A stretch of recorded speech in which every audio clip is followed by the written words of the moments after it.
Hello everyone. Today I'll be talking about the new Eternal game mode, which is League.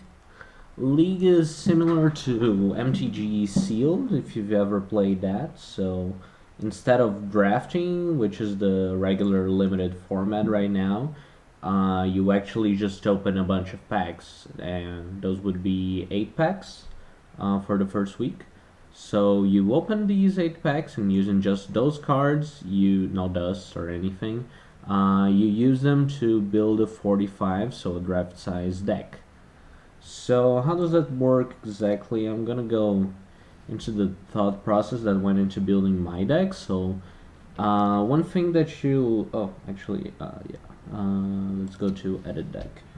So the one thing you want to know first about CL deck building is that draft is much more focused. When you're drafting, you can draft an archetype. That means you can draft Yetis, you can draft Dinos, you can draft aggro, you can draft control.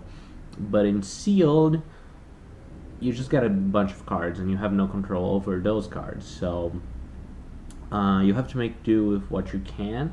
And so even though in draft you open 4 packs and here you open 8 packs, excuse me, even though here you open twice as many packs, the decks will actually be worse.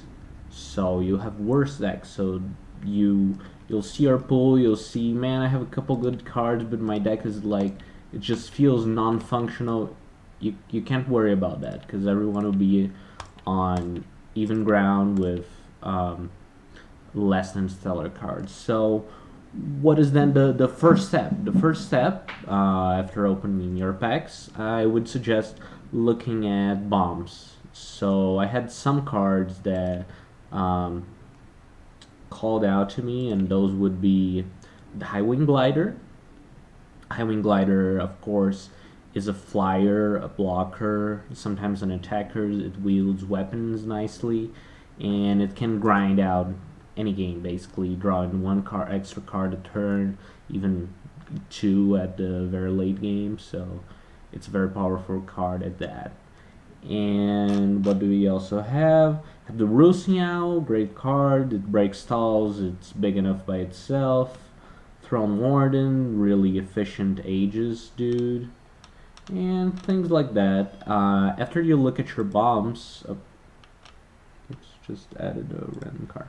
So that would be the archetype Bread. So you start with your bombs, like cards that can win the game. Oh, also Valkyrie Arcanist is a bomb.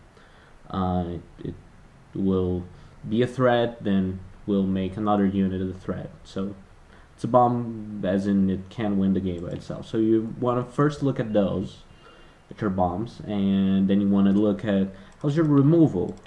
I opened Permafrost, I opened some black removal too, Deadly Confrontation, Annihilate, Deadly Confrontation, way too much shadow, and the shadow really wasn't there to accompany it. Annihilate could have been a splash.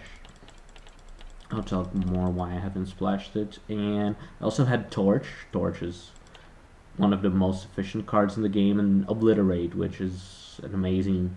It can turn around so many games. You can be like at parity, and bam comes Obliterate, and opponents just lose, or you just take 6 to the face. So it's a very good card. So you wanna look into those, like, but you can be married to those. For instance, I had half a Yeti package. I have Jotun Punter, Slope Sergeant, Yeti Wind Flyer, and nothing else. So my primal was actually pretty bad. So I knew that if I was gonna play it, it would be just a splash for Permafrost, great removal, one of the best, and Highwing Glider.